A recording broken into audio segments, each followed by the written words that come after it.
Komið sæl og velkomin aftur að Rauða borðinu. Ég heiti María Lilja og hjá mér Unnur Andrea Einarsdóttir, listakona, tónlistakona, aktivisti. Vertu velkomin. Takk. Við erum nú svona hingað fyrst og fremst komnar til þess að ræða frumsýningu myndarinnar No Other Land í Bíóparadís. Þetta mynd sem að fjallar umfyllunarefnið svona þér og mér hugleikið og ansi mörgum, en þetta myndi fjallar landtöku hérna á Palestínu, í Palestínu þar að segja, og svona þessa hérna, hvað var að segja, það bara þessa ógnar ofbeldisöldu sem að gengið yfir fólkið á Vesturbakkanum núna bara í 76 ár. Og hérna, myndin gerð af palestínsk ísraelskum hópi, en hún fjallar yfirtöku ísraelska hermanna á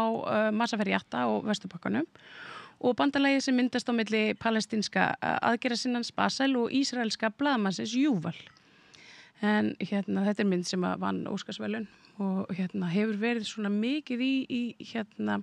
deiglunni. Núna fyrir nokkur dögum síðan bárust fréttir af því að handritshöfundur og leikstjóri myndarinnar, annar tveggja eða þriggja, hérna var tekin höndum á Vesturbakkanum og hérna það var farið illa með hann, var laminn og fangelsaður af ísraelskum hermunum og landtöku fólki. Þú hefur hitt þennan mann? Já, ég fór 2022, þá fór ég á Vesturbakkann og fór þarna með samtökum sem heitir Breaking the Silence, sem eru ísraelsk samtök með fyrrandi hermönnum, ísraelskum hermönnum, og þeir taka mann það Vesturbakkann og hérna, já, reynum verið sína manni, þú veist, hernámið og bara aðskilnaðin og allt þetta. Og það nokkra ferðir sem eru með, og þessi sem ég fór í, hún var að einblína á þetta svæði, South Hebron Hills, eða þessi suður, hérna, þessi svæði sem Masafer Yatta á líka. Og hérna, við fórum þá og hittum, fórum heim til hans, Hamdan Balal. Já. Og hérna, heyrðum söguna hans, og hann var að segja okkur frá bara sinni reynslu, þú veist, hann er búin að vera aktivisti í mörg ár, og búin að vera dokumentert eins og sami myndin í gær, og hann lýsir því fyrir okkur hvernig, til dæmis eins og bara nýlega, þú veist, 2 mánuðum áður en við komum þangað, þá hefðu það svona smá leiksvæði fyrir börn þarna, þetta svona lítið, það sem hann býr bara svona lítið þorp, mjög lítið, mjög svona frumstætt, þú veist, það eru nokkur hús sem eru svona bara kannski svona 2 eða 2-3 svona hús, síðan eru líka hlutir sem eru líka bara hérna svona hellir sem nýta sér líka, búa líka í, og já, tjöld. Og svo er eitthvað leiksvæði sem fjármagnað af alls konar svona hjálparstofnunum. Og það höfðu svona landtökufólk komið svona eitthvað hátt í 40 manns, hefðu umkringt þennan leikvöll, og sonur hans var þarna sem var 4 ára, og hann kom að þeim, og hann var í vinnunni þá, kom að þeim, og þá höfðu þeir bara neitað foreldrunum að hitta börnin, og var að hóta þeim og svona. Börnin voru bara lokuð innan á svæði. Já, inn í þessum svona húlíkan hóp, sko, og hérna, og hann getur náttúrulega ekkert gert, þú veist, hann bara, en þeir reyna alltaf að hringja, þú veist, í herinn og eiga að fá hjálp frá hernum og vernd frá hernum, en herinn alltaf sko meira og meira, veist, annarkvært bara horfir á, eða verndar sko landtökufólkið, og ekki palestínumennina. Og hérna, og þetta bara svona reynslur eru bara, þú veist, daglegt brauð, náttúrulega hjá þeim, hjá Vesturbakkanum. Og hann líka að lýsa, þú veist, eins og til dæmis með leyfi, þú veist, þau eru búin að búa þarna í margar kynslóðir, þú veist, og þetta er auðvitað, hérna, þeirra land, og til dæmis það er svolítið svona á þessu svæði svona svolítið erfið veðrátta, og stundum fíkur og þú veist að fjúka tjöld og svona, og þá þurfum við að byggja það aftur upp, og hann til dæmis sagði já, það fauk hérna nýlega eitthvað, og hérna svo þurfum við að byggja það aftur á nóttunni, að því að annars kemur ykkur og segir, þú veist, heyrðu, eruð með leyfi fyrir þessu og þú veist, þótt að þú veist, það hafi verið eitthvað þarna fyrir og ykkur kemst að því, eins og til dæmis að var eitthvað tjald, þú veist, og þau var að byggja þetta upp aftur, þá kemur ykkur og segir, heyrðu, hérna, já, þú veist, hvar er leifin og þú veist, þið voru ekki með þetta tjald áður og það var bara málið að hérna, þeir hefðu ekki fundið sérst, efni við, eða sérst, í tjaldið í sama lit og þau voru með sem sama tjald var í áður og þau eru einhvern veginn að gera ykkur að skýrslu það er ekki nýtt, þú veist, við bara fundum ekki, þú veist, sama efni við og það er svona, þú veist, og þau eru að fara með þetta til ykkur lögfræðinga, þú veist, það er gert þeim svo erfitt fyrir bara að vera til og það er ekkert annað í kring, þú veist, þetta landtökufólk er bara, þú veist, þau eru ekki fyrir neinum, skilju, þú veist, þetta er bara svona mjög, já, mikið ofbeldi sem er sæta svona, þú veist, Já, og hann var sem sagt, þegar þú hittir hann þarna á Vesturbakkanum, þá er hann einmitt, hann er að lýsa þessum aðstæðum sem eru alveg hryllilegar og þessir félagar, þeir hafa svona verið að taka upp og dokumentera reynslu sína af þessu, ég meina það er auðvitað bara þjóðarmorð í Vestandið í Palestínu og þetta er svona einn angi þess þó að sko, einhvern veginn svona slátrunin, hún er að eiga sér staðinn á Gaza en það sem er að eiga sér stað á Vesturbakkanum og þar í kring, ég er svo leimóls þar, það er alltaf svona að stigmagnast einhvern veginn. Já.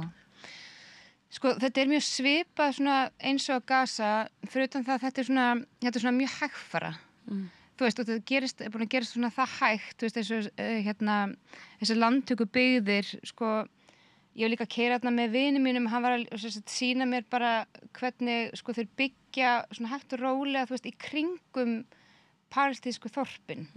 Þannig að, þú veist, þá er það einhvern veginn umkringt landtökubyggðum og þá er auðveldar einhvern veginn að króa það af og, þú veist, kreista þið út eða, bara sem svo Gaza er orðið, þú veist, það er einhvern veginn, það bara gerist hægðar, það er raunin verið svona hægt þjóðumar og svona,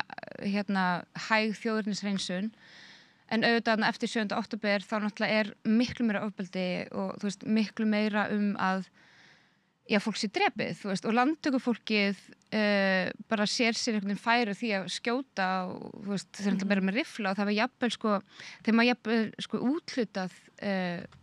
úthlutið vopn af hernum, þannig að það nú eru allir, sko Já, einmitt, á Vesturbakkanum. Já, og það er allir líka fókusera, þú veist, á Gaza, þú veist, þannig að einhvern veginn Vesturbakkin svona verður svolítið svona eftir og við höfum bara náttúrulega í okkar svona þú veist, já, okkar aktivism og fókus eru svo mikið þar en að meðan er einhvern veginn geta þeir bara svona tekið hitt svona í turbo á Gaza. Og ég meina þetta er auðvitað svona sem að ástandi byrjaði á Gaza, þetta byrjaði með þessu gríðarlega ofbeldi og svo er mokað undir, þú veist, einhverja öfgahópa og þú veist, og þá verður til þess að, einhverja réttlætingar að loka svæðinu alveg og fangelsa það og allt þetta, þú veist, þetta maður hefur séð þetta. En það er sko, það hefur farið rosalega lítið fyrir einhvern veginn samtalinu Palestínu í Hollywood. Já. Þess vegna kom rosalega óvart að þessi mynd skildi einhvern veginn fá Óskarsverðlaunin. Það kom mér rosalega óvart. Þetta var bara virkilega, alveg magna, sko. Rosalega mikill sigur. Já, og maður hugsaði með sér, sko, hvort að ástæðan kynna vera að það er þessi blaðamaður hérna er ísraelskur sem er einn af höfundum myndarinnar. Þetta er svona eins og samvinnuverkefni. Já. Og það hafa einmitt líka margir verið mjög gagnrýnir á þessa mynd. Einmitt út af því að Ísraelar séu sko farnir að einhvern veginn svona hvítþvoksi í gegnum listina og kvikmyndalistina með aðstoð sko palestínskra listamanna einhvern veginn. Þetta er svo flókið einmitt. Já, þetta er svona og maður skilur alveg þá reiði en líka á sama tíma þá áttar maður sér alveg á því að fólk er auðvitað bara fólk og þú veist misgott og vont og þú veist einmitt. Mér finnst þessi mynd ekki vera svona sína hvítþvott sem sagt fyrir til dæmis þessi tveir þessi ungu menn sem eru aðal segi ekki nú ekki leikara en sem fylgst með sko og þeirra vináttu og mér finnst ekki þetta koma neitt vel út fyrir Ísrael og ég held einhvern veginn að þessi mynd, þeir sem að þekki ekki til þessa ástands og á Vesturbakkanum eða Palestínu, þessi mynd er ekki Ísrael í vil, þú veist og þannig að, og jú, það er alveg mörg dæmi það hvernig Ísrael er að hvítþvo sig, þú veist, bara svona bleikþvo sig, þú veist, og allt þetta, en mér finnst myndin ekki verið þannig, mér finnst hún verið rosalega, sko lýsir svo rosalega vel og það er rosalega nálægt, fær rosalega nálægt fólki og svona, þú veist, hún er einlæg, þú veist, og maður sér einhvern veginn bara einhverja rosalega, þú veist, basic aðstæður sem fólk er í og einhvern veginn er að reyna að, þú veist, að móða úr því sem það hefur. Hún er svona rá Já, hún er rosalega hrá og það er náttúrulega, þú veist, tekið upp á síma og þú veist, mikið hreyfing og svona, þú veist, og eða svona tekið upp í átökum og svona, og mjög stund komið svo rosalega vel til skila. Og svona bara eins og með, sko, já, hvað ætla ég að segja? Já, þetta kom mér rosalega óvart, en svo kom okkur líka svo óvart og örugglega þér líka eins og það var hann handtekinn. Já. Að þegar maður veit að, sko, þú veist, Ísraelur er rosalega viðkvæmir fyrir bara að maður sé að fjallum þetta og allt þetta, alltaf hérna, veist. Þannig að, og svona það handtakan, ég hugsaði líka, fyrst sem ég hugsaði bara, vá, hvað þetta er bara heimskulegt. Já. Að sko, þú veist, þetta er versta PR move, nú er alltaf, þú veist, augu allra í Hollywood á, þú veist, þetta er bara þetta er fréttnæmt. En mig grunar sko að landtökufólki sem er svolítið svona óbeislað og bara fullu veringu, þetta er svolítið svona, þú veist, ég segi þetta er svona redneck stemning, svolítið, þú veist, sko, ég er nokkuð viss að sko, hún var alltaf sleppt þarna fljótlega eftir eða 24 eða sólarhring eftir. Já. Ég er nokkuð viss að það hafi verið svolítið svona, getum við ekki, þú veist, já, að herinn hafi bara ákveðið að það myndi ekki líta vel út. Einmitt. Ég meina að það er alltaf sama í rauninni ísraelski herinn, innrásarherinn, þú veist, gaf frá sér einhverju yfirlýsingu að hann hefði verið partur af einhverjum átökum og svona, þú veist, maður séð þetta alltaf einhvern veginn spilast út áður og þetta er, en sko, það sem er svo ótrúlegt við þetta er einhvern veginn að þessi bíómynd er hana og hún er, þú veist, á að endurspegla eitthvað ástand, en svo er hann tekin höndum, þú veist, bara nokkrum, hvað er þetta, viku eftir hann vinnur Óskarinn eða eitthvað, tveimur vikur með eftir hann vinnur Óskarsverðlaunin og og þetta er eitthvað svona ótrúlegt. Ég veit það, maður bara trúi þess ekki. Einmitt. Bara þú veist, það er ekkert nóg, þú veist, það er alveg sama hvað. Þeir verða samt alltaf einhvern veginn, þar að segja sér ekki, sko, þú veist, neitt tilverurétt, alveg, veist,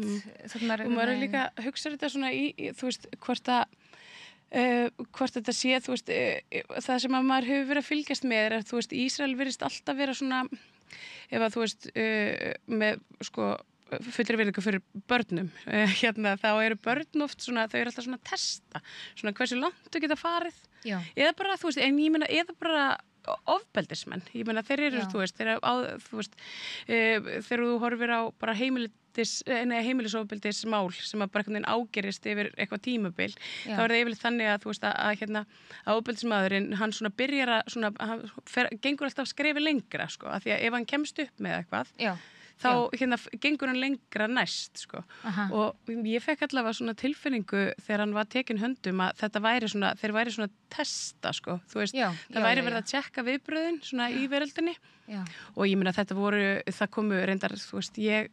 var allavega ekki vör við að það kemu einhverja gríðarlegar, sko, það kem ykkur greiðlegu þrýstingu frá Hollywood eða Bandaríkjunum eða að sleppa honum, sko. Það var það aðalega bara, þú veist, litli fréttamílar sem sögðu frá þessu til að byrja með og svo einhvern veginn vatta upp á sig og þetta var, þú veist, komið frétt á RÚV og BBC eða eitthvað, en einhvern veginn svo ekkert meir, sko, engin fordæming og ekkert, þú veist. Nei, einmitt. Sko ég geti trúið því að það sé rosalega mikil, sko, meðvitund núna bara líka út frá því sem búin að gerast að Gaza, miklu meiri svona meðvitund hjá alþjóðasamfélaginu og sérstaklega í Bandaríkjunum sem er svona lykil, þú veist, land, eða það sem að maður einhvern veginn hugsar fólk ætti að vita meira um þetta sem þau eru náttúrulega bara að borga fyrir. Eins og ég meina þetta þjóðmorð, en svo ég ímynda mér, þú veist, að fullt af fólki inn í Hollywood standi með Palestínu, en þú veist bara ítökin og valdið til að þakka niður er svo rosalega sterkt að það einhvern veginn nái að, þú veist, svona að svolítið stjórna fólki. Þótt að innst inni þá er fólki, ef maður sér þessa mynd, þú veist, það er bara svo augljóst hver er að brjóta á hverjum, þú veist.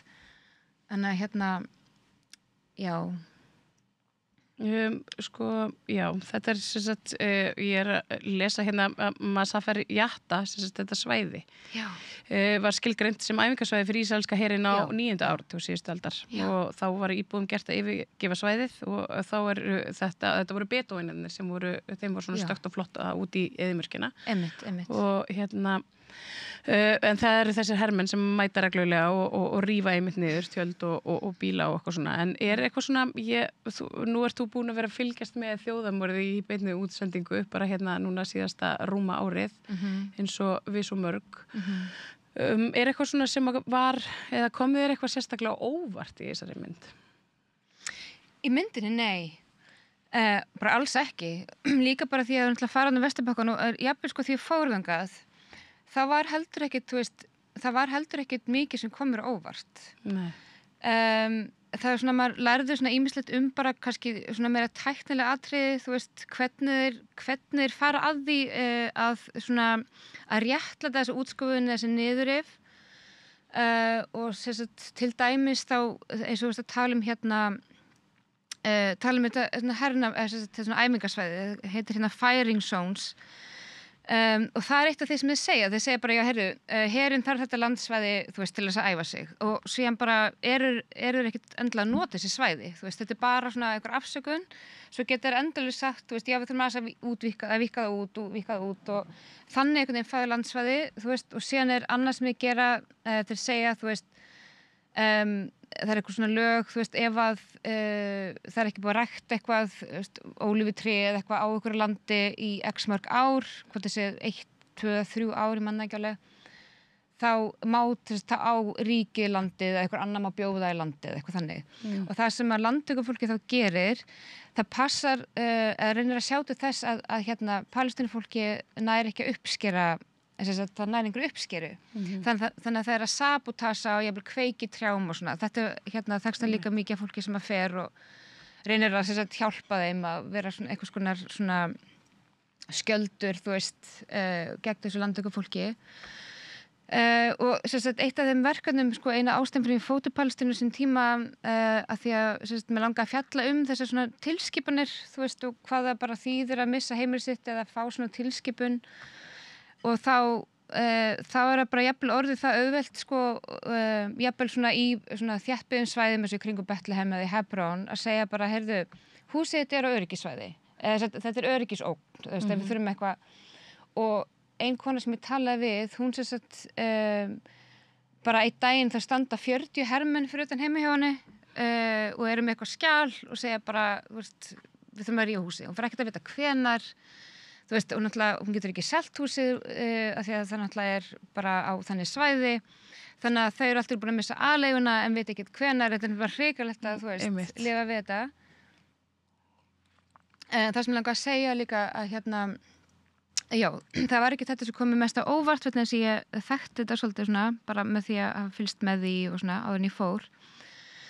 En það sem að svona var erfiðast í þessari ferð var þegar ég var búin að vera í þessari hérna þessum túr með Breaking the Silence og fer síðan tilbaka og ég átti nefnilega að hitta vinkuna mína í Tel Aviv hún ætlaði að koma frá Noregi og hitta mig þar og við ætlum að fara saman yfir til Palestínu og svo fekk hún COVID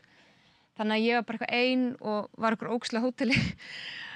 ykkur 2 daga og síðan var ykkur kunningi hennar sem var Ísraeli sem bauð mér að vera hjá sér og já, þau þekktist eitthvað og ég bara eitthvað já og þarna ég bara í ykkur rosalega fínni luxusíbúð í Tel Aviv og kem heim eftir ferðina og svolítið svona, þú veist ég vildi helst ekki segja að ég hefði farið að því að ég vissi þetta væri eitthvað svona, ég var eitthvað alls búin að fara inn á þetta svona að við varum að fara til Palestínu eitthvað kvöldi áður og ég fann eitthvað svona, hann var svolítið svona fór í vörn og ég eitthvað svona já, þessi vinur hennar sko já og hérna svo segi hann eitthvað svona, já, byrju hvert fórstu og ég eitthvað, já, ég fór þetta með Breaking the Silence og hann bara svona stirðnar allir svona upp og bara svona hallar sig fram og bara I want you to know that everybody has an agenda og málið það með þessi samtök að þessi hermenn þeir náttúrulega bara eru í þessu út af samvisku, þú veist, og þeir sem sagt fá náttúrulega bara hótanir og eins og þessi sem var að leiða okkur segði að margir fjölskyldumeðlimir tala ekki lengur við hann. Þannig að þú veist, það alveg kostar á eitthvað, þú veist, það er ekkert að græða á því að vera þú veist, í þessum samtökum. En hann var að sannfæra mig að það sem ég hafði séð með eigin augum, þú veist, í 8 klukkutíma, að það væri bara, þú veist, það væri ekki alla hliðar á málinu. Og þessi fræga gaslýsing. Þessi svona líka góða gaslýsing, sko, maður búin að vera eitthvað bara hjá fátækasta fólki, þú veist, sem maður hefur hitt yfir einhver bara maður sem að segir að þú veist, og það sem var áhugavert var einhvern veginn að því hann er búin að ferðast mjög víða, þú veist, hann hefur búið erlendis, þú veist, þessu margir Ísraelar með 2-falt vegabréf og þú veist, það er ekki eins og þau séu eitthvað í Kína, þú veist, með eitthvað firewall og hafi ekki aðgang á upplýsingum. Hann segir til dæmis mig já, þú veist, ég til dæmis elska Dalai Lama og mér langaði að setja svona Dalai Lama límið á Tesluna mína, en ég bara þekki ekki báða hliðar á málinu. Þú veist, og ég bara eitthvað, og það er eitthvað svona jógatónlist í bakgrunni, skilurðu, og ég bara eitthvað, viltu ekki bara horfa á kort í 5 sekundur, þá serðu bara, þú veist, Kína á, þú veist, eða bara lesaði Wikipedia, þú veist, bara aðeins að skanna yfir og það var svona nokkuð ljóst, þú veist, en þetta var svo rosalega, þú veist, þetta augnablik, þú veist, þá gerði ég mér sem ekki grein fyrir því hversu rosalega, þú veist, þetta var svona defeat og hann sagði mér að segja við mig sko ég hugsa einhvern veginn ástæðverðan til að nefna þetta með Kína og Tíbet þú veist, það er því að innst inni veit hann þetta og hann bara skammar sín en þú veist, það er samt einhvern veginn hann getur ekki viðurkennta og hann sagði mér að segja við mig þú veist, að ég ætti að ögra mér og ég er eitthvað bara svona, ok, ég kem allar leið frá Noregi bara eitthvað, þú veist öruggasta land í heimi, þú veist, ég var líka bara eitthvað óluta á þessum tíma, það var ekkert eitthvað, það var svo óþægilegt moment, en þú veist, og ég var svo stressuð, ég var næstu í einhvern veginn að bara, ég ætla næstu að ringi fólki og break in the silence og vera bara eitthvað, vil ég útskýra það fyrir hún? Já, en hvað er pointið með því sem ég ætla að segja? Sko, til dæmis eins og þegar Bandaríkjandi réðust inn í Írak, þá voru einhvern veginn, sko, bandaríski vinnumanns, þú veist, voru alveg háværir það hversu mikið þeir var á móti því, þú veist, þeir gagnrýndu ein stjórnvöld en mér finnst það svo í Ísrael, þú veist, það er svo langt í það að einhvern veginn að almenningur sé tilbúin að horfast í augu við þetta og það fannst mér svo mikið sjokk og erfitt og meðan að leiðtogarnir eru sko þetta hryllilegir einhvern veginn og taka ekki skrefið þú veist, í að svona kollektíft einhvern veginn byrja að gera þetta upp og kannski stöðva þessa þróun sem orðin er og að þú veist að þá einhvern veginn heldur fólki endalaust áfram að réttlæta. Það er stundum sagt að ef þú sannfærir mannesku eitthvað með svona ákveð með því að þú veist að telja henni trú það í eitthvað x langan tíma þangað til hún er farin að trúa því þá getur næstu útilokað að fá hann til þess að skipta skoðun alveg saman þóttu komið með sko gögn og leggir þau fyrir framan hana og ljósmyndir að þetta er bara hugur manns leifir mann ekki einhvern veginn að fara þangað sko ef maður treystir einhverju og lærir eitthvað þá er svo erfitt fyrir mann einhvern veginn að læra upp og nýtt og að því að maður þarf að brjóta niður þá bara allt sitt innra kerfi sko og taka ábyrgð ég meina auðvitað, þú veist, ég meina maður bara fæðist það er líka eitthvað sem ég hef hugsað og ég bara tek alveg tillit til, þú veist já, og líka annan vin sem að einmitt ég hef núna bara þurft að loka á út af, þú veist, bara ákveðni retorík frá honum og hann var alltaf miklu nær mér, sko en svona, þú veist, þetta með að, sko ég skil alveg að hann er fæddur í Ísrael ólíkt kannski mörgum sem búa þarna hann er fæddur, þetta er bara það heimili sem hann þekkir og ég ber virðingu fyrir því en þú veist, maður er líka bara fæðist inn í aðstæður þar sem maður er líka bara einhverjum svona kollektív arfleið þú veist, og þá getur maður allavega séð sinn hlut og sagt, heyrðu, þetta ekki í lagi, ég skal viðurkenna þessi vandamál, ég ætla að standa með, þú veist, þeim og berjast fyrir því að þeir allan að hafa sín réttindi. En það, og það, þú veist, það það sem svo lítið og já, það var erfitt að komast að því að þegar maður hefði haldið þess að þeir sem eru kannski meira menntaðir eða hafa ferðast eða svona almennt opnir, þú veist, listamenn eða skiluru, eða já, að það hefði verið öðruvísi með þá, þann hlut af einhvern veginn. Já, að því nefnir listamenn og þú starfar sem listakona, það varst í Berlín mjög lengi. Nú berast alveg hreint umurlegar fréttir þaðan, bara alveg svona oft og ítrekkað og það bara einhvern veginn uppgangur fasismans bara, þú veist, hann bara raunverulegur og bara að gerast fyrir framan augun á okkur. Heyrir eitthvað í þínu fólki þar? Já, það bara, þú veist, það bara rosalega þöggun. Ég meina þótt að kannski mikið með svona þinn almenna þýska listamann, en margir að hafa kannski núna aðeins svona opna augun. En eins ég var bara núna fyrir svona 2 vikum því ég var þarna, þá voru líka sumir að segja, þú veist, að það flestir sem eru í þessum mótmælum eru annarkvort sem sagt palestísk, eða ekki palestískir, fólk frá Arablöndum eða sem sagt múslimar sem búa í Berlín, eða þá líka bara fólk annars staðar frá, þú veist, fólk frá öðrum Evrópuríkjum eða þú veist minna Þjóðverja, þótt alveg einhverjir, skilur við, en þetta einhvern veginn, þetta bara svo rosalega mikið tabú og þeir eru bara svona í annað skipti að skjóta sig í fótinn, að þú veist, að vera bara, það einmitt, ég verið að velta þessu svolítið fyrir mig, sko, með Þjóðverja og þú veist, og í bara svona samvikið við þetta sem við vorum að tala að þú veist, að gera upp hluti í sjálfum sér og taka eitthvað skonar ábyrgð, að þú veist, að það sem að Þjóðverjar gera náttúrulega bara eftir seinni heimsstyrjöldina að þeir bara leggja blátt bann við að fjalla sig nasismann og þau einhvern veginn bara afneita honum. Og þú veist, að það sem gerist ef maður sópar bara hluturum undir móttina, að þú veist, að þeir náttúrulega bara brjóta sér leið á einhverjum tímapunkti aftur. Og þú veist, það varð aldrei ein heilun eða lækning þannig á mjög brotnu veiku samfélagi. Nei. Nefnilega ekki, sko, það einhvern veginn og það er svona, mín kenning svolítið svona svo að því maður hugsar, þetta svona rótin af þessu, þessi svona arfleifð nasismans, en eins og kannski stjórnvöld og svona lönd oft virka, þú veist, gróði toppar alltaf móral og það sem ég held hafa svona gerst að því ég man ekki hvort að í hvað röð, veist, þeir sem útluta eða selja Ísraelum vopn, það fyrst og fremst Bandaríkjamenn og hvort að Þjóðverjar sinni með 2 eða 3.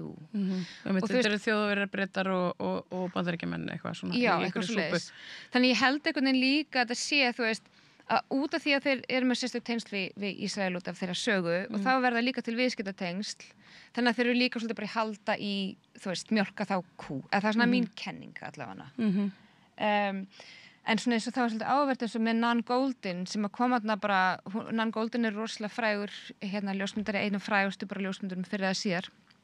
Hann var að opna sýningu í Neue National Gallery sem rosalega stórt og virt safn þarna í Berlín og í Þýskalandi og hún byrja bara, hennar opnunaræða fjallaði bara Gaza og þjóðamöru þar og hún ávarpar þarna bara Þýskaland, bara Are you listening Germany? Segir hún aftur og aftur. Og þegar hún búin, hún segir lítið sýninguna, ef nokkuð, þá kemur maðurinn frá, sem formaður safnsins, kemur svona alveg mjög þýskur útliti og svona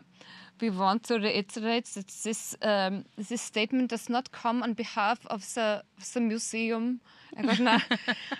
og svona segir að, þú veist, þeir geta ekki tekið undir þetta og maður bara, wow. Það er verið að myrða, skilur, börn í 1000-tali og þú þurft einhvern veginn að svona distansera þig frá statementi sem að listamaðurinn að segja á listasafni líka á listasafni með hennar og opna hennar sýningu að segja bara, skilur, þetta bara lýsi því hvað er í gangi þar og þú ert bara antisemitismus, það er bara Já. Og þetta einmitt bara, við náttúrulega hófum þetta rauða borð hér á að ræða Nóðurland, bíómyndunum og við erum einhvern veginn komnar til Þýskaland svo í listina en það er nefnilega málið, þetta tengist allt. Það tengist allt, nákvæmlega. Það er svona svolítið, það er bara ákveðin rauður þráður þannig í gegnum allt saman og það er bara, það eru vopna framleiðsla og kapitalismi, þetta er bara svona, það er einhvern veginn, þetta er bara alltaf sama. Þetta er alltaf sama og líka bara svona, eins og við höfum oft talað er einhvern veginn bara svona þessi svona, ekki það maður væri svona alveg grætt fyrir því að kannski þetta tali mannréttindi, ég meina að Vesturlönd væri eitthvað, þetta væri eitthvað svona, hvað segir maður, það væri eitthvað prinsip, en að bara sjá þetta bara disintegreita og þetta væri bara allt blekkingarleikur, þetta skiptir engu máli. Einmitt. Að það hefur líka verið eitthvað svona sem maður hefur þurft að svona, það er ekki sama hvar er verið að drepa börn, þetta sé, og mér finnst þessi málstæmi Palestínu eins og það er oft spurt til dæmis eins og þessi ísraelski vinur minn, hann spurði mig alltaf þessi sem ég þekkti í Noregi, hann, af hverju hefur svo mikið áhuga á þessu málefni, þú hefur ekki þessu komið ángað og trúið mér, það skiptir engu máli, eins og ég var að lýsa áðan, en þetta er einhvern veginn, þetta er arfleið Vesturlanda, þetta sem er að gerast þarna er bara, þetta kemur okkur við, þetta er bara svona bein afleiðing af, bara því sem Vestur heimi að reyna að tróða upp á aðra sínum gildum, af því að það er alltaf verið að tala um gildi, vestræn gildi, sem að enginn veit eitthvað, getur enginn sett fingur á hvað það er nákvæmlega. Nei, það er ekki núna. Nei, en það er svona, ef eitthvað er svona vestræn kúltúr, þá er það þetta kapp og peningar og einhvern veginn svona þessi yfirgangur. Já. Og það er svona, með þessum yfirgangi er einhvern veginn verið að myrða fólk og þá kemur andspyrna og þetta er svona að maður sér þetta bara einhvern veginn svona beint og maður sér þetta svo ljóslifandi og þetta er svo augljóst og það er einhvern veginn, maður er svona eins og hrópandinn í eyðimörkinni einhvern veginn, bara það hlustar enginn. Nei, nákvæmlega, líka svo áverð líka með þessi gildi, eitt af því sem er alltaf sagt að fólk er eitthvað að tala um, Ísrael og það er oft yfirleitt svona sömu tuggunar eða eftir sömu handbókinni að þetta er eina lýðræði, the beacon of democracy in the Middle East, af því að allir hinn eru svo ömulegir að þeir eru ekki með lýðræði, ég meina, þetta er bara svo mikið lýðræði, samt er einhvern veginn, samt er með aðskilnaðarstefnu og það er vestræn gildi sem eru bara snúist bara um peninga, og lífskaplaup, ég meina auðvitað er alveg, ég er ekki að segja þessi ekki eitthvað gott í okkar heimi eða þannig, en fungirandi lýðræði já, en þá er eins gott líka bara að hafa það fungirandi. Einmitt. Já. Akkurat. En þetta, myndin verður sýnd aftur í kvöld í Bíó Paradís og á miðvikudagskvöldi. Einnig, og það er hægt að kaupa miða bioparadís.is og svo bara hafið hurðina, en mér skilst að það sé nú hópar fólk svo leiðinni í kvöld. Já, og náttúrulega fullt í gær, Já, það er nefnilega og verður mikil aðsókn í þessa mynd og Bíóparadís náttúrulega gerir mjög vel að sinna þessu kvöldbíói sem er svo ekkert svo mikið kvöldbíó, þetta er orðið Hollywood velunna mynd. Já, þetta er bara besta bíó fyrir og síðar bara á Íslandi. Já. Bara mæli virkilega með að fólk fara að sjá þessa mynd líka. Já. Það er virkilega góð mynd. Ég bara svona, ef bara til þess að reyna einhvern veginn að átta sig á aðstæðum og það er ekki hægt að segja að þetta sé eitthvað svona íkt bæjast af því að þetta eru samvinnuverkefni Ísraela og Palestínumanna. Við mælum með bara áhorfi og bara að fólk setji sig inn í. Kannski að lokum, ég spurði að því ég veit að þú ert mikið í sambandi við fólk á Gaza. Ég var sjálf að fá fréttir af dauða fjölskyldu vinar inn á Gaza bara núna fyrir klukkutíma síðan og þetta er einhvern veginn orðið svona partur af tilverunum manns að halda utan vini sína sem hér eru og er að missa fólki sitt. Þú ert, eins og ég segi, mikið í sambandi við fólk á Gaza. Er eitthvað, getur eitthvað lýst svona þeirra aðstæðum þar? Það er bara svona eiginlega ólýsanlegar. Þetta er einhvern veginn, til dæmis það er ein fjölskylda sem að ég hef verið í sambandi við, það er kona, maðurinn er veikur, hún er með 5 börn, 1 barn er með Downs heilkenni og hjartagalla, ein stelpan er held ég 7 ára og varð fyrir sprengju, þú veist, og getur ekki hreyft sig.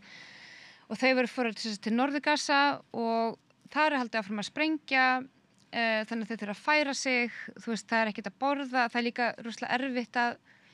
þegar þau komast í peninga, þú veist, það allt rosalega dýrt, en þú veist, það samt kannski eina sem þau hafa. Og svo bara, sem þú varst að lýsa áðan, það verið að loka íta fólki frá Rafah. Já, nú verið að rýma Rafah, þá ég sá fréttir bara rétt áður en við komum inn, þá fekk ég fréttir af því og fekk mynd af svona miða sem sendur var á fólkið á Rafah svæðinu sem þannig við landamærin hjá Egyptalandi. Þetta svona, þeir sem ekki vita þá Gaza svona svolítið eins og 3 borgir. Þetta þrískiptur, Rafah einn staður, Kanjúnis hann í miðjunni og svo norður,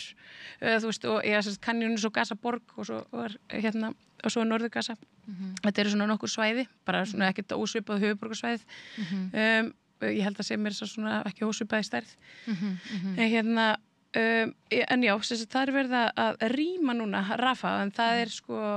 þegar norður Gaza var rýmt, þá var fólkið rekið í áttina að landamærunum á Rafah og það komst þar yfir svona 1 og 1 til Egyptalands þá þú veist, þú gat fengið læknismeðferð ef og á meðan það var opið sú landamærastöð. Hún hefur nú ekki verið það núna síðan bara í 6 mánuði eða eitthvað. En þetta staðan. Nú búið að reka þau í annan endan og á eftir að fara að reka þau tilbaka. Og þetta bara svona, þetta auðvitað skelfing. Við erum að tala að þetta þú veist, nokkur 100.000 manns með börn og þetta einstaklingar sem eru vannærðir og virkilega veikir. Og bara, þú veist, vansvefta og allt þar á milli. Ekkert skjól. Það ískallt þarna, þú veist, líka bara engin snirti aðstæða. Þetta svo mikið svona, get ekki haft, þetta svo mikið svona... Maður ef maður leiðir hugun að því, þú veist, að fara á blæðingar. Já, ég hugsa þetta líka. Bara að vera kona, þú veist, að fara á blæðingar, geti kannski ekki farið, þú veist, afsíðis eða skilurðu bara... Og bara þurrkað sig eitthvað neginn. Já. Og bara, þú veist, að fara í sturtu eða þegja sér eða, þú veist, það svo margir þætti sem óhugsandi, þú veist, bara svona eins og ég alveg aumingi, þú veist, mér óslega erfitt að fara í útilegu, mér bara alltaf kalt og eitthvað. Ég meina, þú veist, ég kvarta yfir í bakinu ef ég sofni í sófanum, þú veist, og maður svo mikill luxusgrís í samanburði við einhvern veginn, þú veist, fólki sem raunverulega að gangi gegnum bara helviti. Leirar, þú veist, og bæði, þú veist, allt þetta get ekki, þú veist, verið kannski með veik börn eða aldraða, þú veist, og síðan verið ekki með húsnæði og síðan þurfa alltaf að vera að færa sig. Já. Og síðan ofan að það vera með þetta tráma. Þú veist, ég fæ alltaf bara sendar, þú veist, bara eitthvað svona myndi, bara þeir eru bara, já, hérna eru þeir, og svo bara eitthvað svona myndi, eitthvað sprengistjörnum, og þú veist, og maður heyri bara alltaf í drónunum, svona hljóð, alveg konstantli, allan sólarhringinn, bara svona drónuhljóð yfir, og svo og einmitt, úr þessu myndböndum sem maður fær send, og þú veist, og svo oft hefur maður fengið bara, þetta örugglega mitt síðasta. Já. Þakka þér fyrir að reyna. Og allt þetta, og þú veist, þetta svo átakanlegt. Og líka bara, þú veist, þeir oft bara svo rosalega svona, það eitthvað svona auðmýtt sem ég held að þeir fái svo mikið bara gegnum trúna, það bara einu sem eftir, þú veist, þau eru bara að horfa inn í eftirlífið. Já. Þú veist, það bara þeirra frelsun. Já. Og þeir eru raunveru nánast dáin. Þau segja það mjög mörg. Þannig, já. Og þannig að þau segja svo til dæmis, svo sem daginn þá sagði ég eitthvað, ég var eitthvað bara, þú veist, ég man ekki hvað ég sagði, eitthvað í sambandi við að ég væri með samviskubit að geta ekki gett meira eða ég væri eitthvað að halda upp að eitthvað, ég man ekki. Svo segir hún eitthvað, nei, bara enjoy your life, don't think about us, bara enjoy, bara thank you for the help og þú veist, maður eitthvað svona, þú veist, það á enginn þetta skilið, þú veist, og með þessu börn, þú veist, og svo hvað maður að segja bara í lagi með þig þú veist og bara nei, auðvitað ekki en þú veist, ertu á lífi þú veist já, ég hef spurt þú veist, ertu lifandi eða eitthvað svona, þú veist, það einhvern veginn maður hefur engin orð og ég meina hvernig hugga maður vini sína, ég hef sagt það hér áður, þú veist, þegar þetta var einhvern veginn allt svona að byrja sko, þú veist, í október 23, þú veist, þegar lætin sko eftirleikurinn var að hefjast og ég var með palestínsku þá sambýlismönnum mínum og þeir gengum gólf, þú veist, allan sólarhringinn og keðjurreyktu og það var arabísk fréttavita í gangi og þeir voru í símanum að reyna að ná í fólki sitt alveg stöðut af því að þeir vissu hvað þetta þýddi og þó að ég held að þeir hafi ekki einu sinni gert sér í hugulund hversu hryllilegt þetta yrði en þeir vissu það sko að þetta yrði allavega mjög blóðugt og viðbjóðslegt og og það var svona moment þar sem ég var svona, þú veist, ég svona bjóðaði mig upp á meira kaffi við þjóðamorðinu Já. og svona og þú veist, þú veist hvað, þú veist, og við hlæjum af því, þú veist, af því að þetta svo náttúrulega bara verði að nefna það, bara eitthvað hvað asnalegt ég sé að bjóða ykkur meira kaffi með beinu útsendingunum af morðinu af fólkinu ykkar, en þú veist, og ég meina, hvað getur maður sagt? Hvað getur maður sagt? Nákvæmlega, það er eitt sem ég reyndar vil segja, að því að þú veist, bara svona að því ég man bara svo rosalega vel það var augnablik því ég var þarna í þessari ferð einmitt eftir að hafa hitt hana mannarna og eitthvað ég hugsaði svo einhvern veginn þú veist, það er búið að gleyma þessa málstað þú veist, hérna er bara verið hægt og rólega að eyða þessu fólki út og það er engin að pæli því, þetta er náttúrulega málstað sem búin að vera til síðan að þú veist, bara allir muna eftir sér nánast þannig að sérst, núna er allavega fólk fyrir að tala Palestínu aftur og það er mun fleira fólk sem að veist, veit af þessu og svo var ég líka hlusta í gær á einhver mann sem var að tala um það þetta var svona þessi hughresta aktivista og allir þeir sem eru svona vilja hjálpa Palestínu að það hefur skilað sér mikið af mótmálum, mikið af umræðinni mikið af sniðgöngu hefur skilað sér og til dæmis í Ísrael efnaðaskerfi þeirra er alveg í mólum það er mörg stór fyrirtæki búin að draga sig úr